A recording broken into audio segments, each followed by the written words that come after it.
जय श्री राम।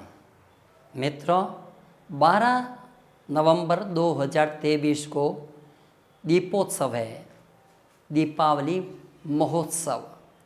और यह दीपोत्सव 12 तारीख को ही मनाया जाएगा। इसमें भी कुछ भ्रांतियां हैं।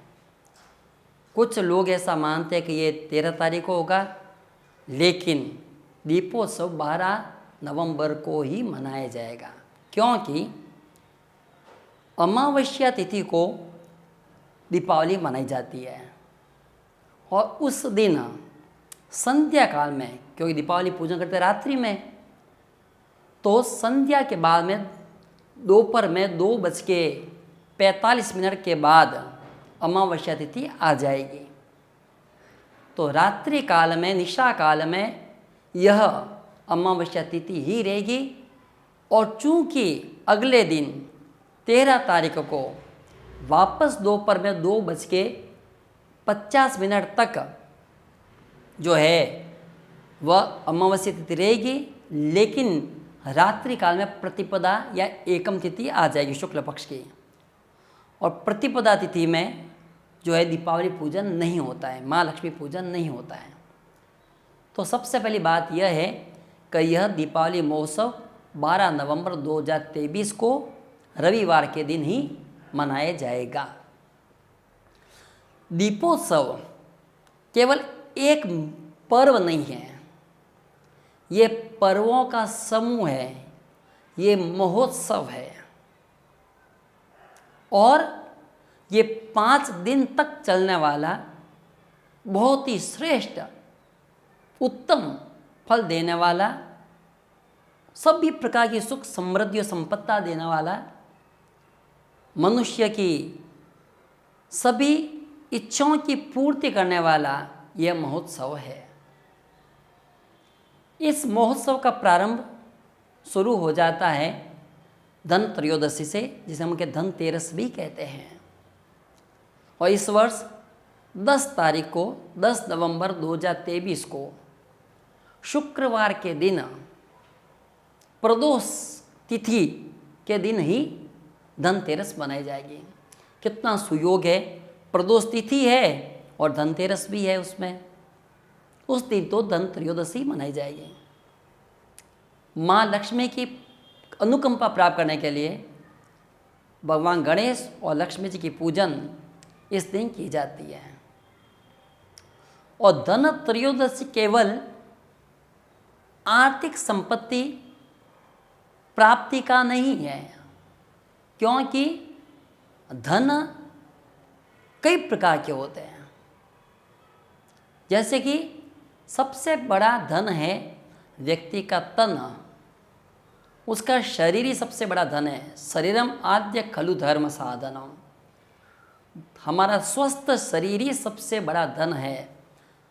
पहला सुख निरोगी काया, यदि हम स्वस्थ है तभी हम कोई भी कर्म कर सकते हैं।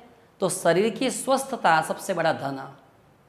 और उसके बाद में धन आ गया स्वच्छ मन, स्वच्छ अंतःकरण, पवित्र मन, पवित्र आत्मा, पवित्र विचार, पवित्र कर्म, ये भी धन में ही आता है।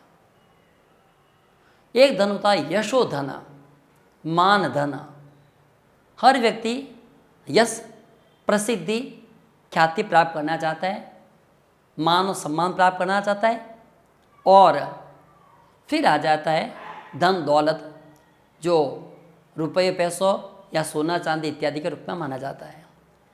तो ये जो धन त्रयोदशी है इस बार 10 तारीख को, वो आपके स्वस्थ शरीर, स्वच्छ अंतःकरण, पवित्र विचार, पवित्र और शुद्ध कर्म से किए हुए धन प्राप्ति और सभी प्रकार की सुख समृद्धि और संपन्नता देने वाला हो, ऐसे मैं कामना करता हूँ ईश्वर से। और आप सभी को शुभकामना भी देता हूँ। इसलिए धन त्रयोदशी के दिन माँ लक्ष्मी के पूजन और गणेश जी के पूजन के साथ में ही, चूँकि प्रदोष तिथि है, तो प्रदोष वेला में हमें भगवान शिव का ध्यान, स्मरण, पूजन और कथा इत्यादि भी करनी चाहिए।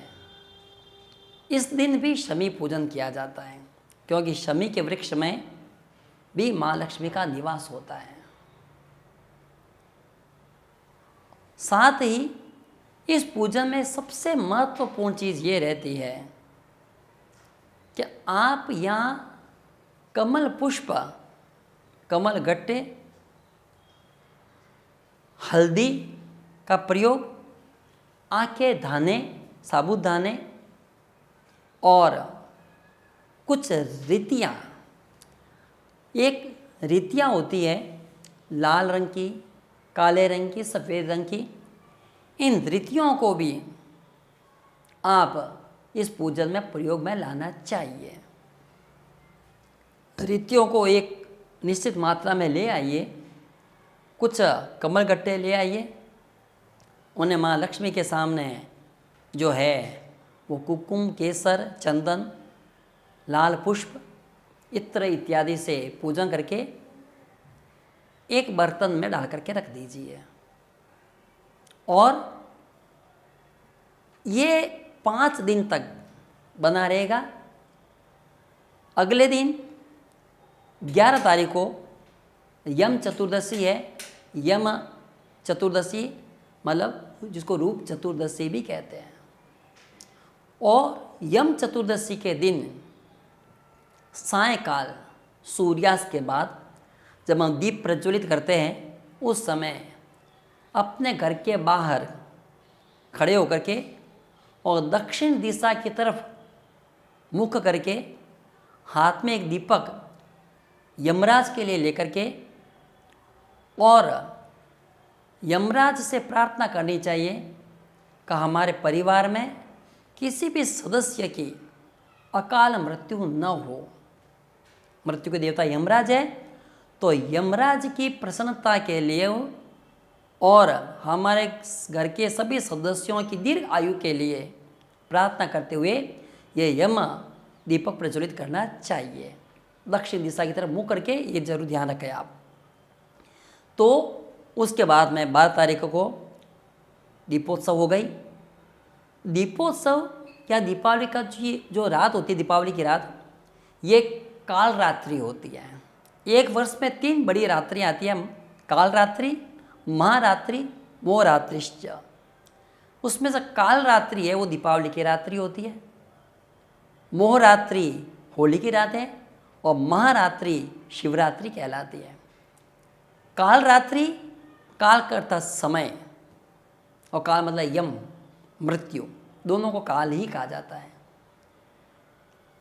तो यम चतुर्दशी जो है, रूप चतुर्दशी है, वो तो हम एक दिन पूर्व करते ही है। इसको वैकुंठ चतुर्दशी के नाम से भी जाना जाता है। तो इसमें जो है काल रात्रि के दिन ये अपने समय जो चल रहा है, जो वर्तमान परिप्रेक्ष्य चल रहा है, उसकी शुभता के लिए और हर व्यक्ति अपना स्वस्थ और सुखमय जीवन जिए, इसलिए भी एक काल रात्रि की पूजन माँ लक्ष्मी की पूजन के रूप में किया जाता है। भगवान गणेश जी और सरस्वती माता की भी पूजा इस दिन होती है और साथ ही कुबेर पूजन का भी विधान है। कुबेर की पूजन की जाती है और कुबेर पूजन का जो है वो पूरा जो एक परिपाटी है, उस परिपाटी के अंतर्गत कुबेर धन के देवता तो है, धनद तो ही है वो बिना धन के कोई सुख समृद्धि नहीं हो सकती है। लेकिन साथ ही भगवान गणेश जी जो बुद्धि और विवेक के दाता है, माँ सरस्वती ज्ञान और विद्या की दात्री है, और जब तक व्यक्ति के अंदर विवेक और बुद्धि नहीं होगी, ज्ञान और विद्या नहीं होगी, तब तक माँ लक्ष्मी की भी अनुकंपा नहीं हो सकती है। तो सद्बुद्धि, सद्व्यवहार, सद्वृत्ति, शुद्ध ज्ञान और शुभ विद्या के साथ ही माँ लक्ष्मी की अनुकंपा होती है। रात्रि में यह पूजन होता है। अधिकांश लोग स्त्री लग्न में जो वृषभ, सिंह, वृश्चिक और कुंभ ये स्त्री लग्न होते हैं। स्त्री लग्न में पूजन बहुत ही शुभ रहता है और सभी इस समय में अपनी स्वेच्छा अनुसार जो उचित उनको लग्न लगे उसमें उनको लक्ष्मी जी माता की पूजा करनी चाहिए और अपनी सुख समृद्धि के लिए आशीर्वाद लेना चाहिए। धन्यवाद।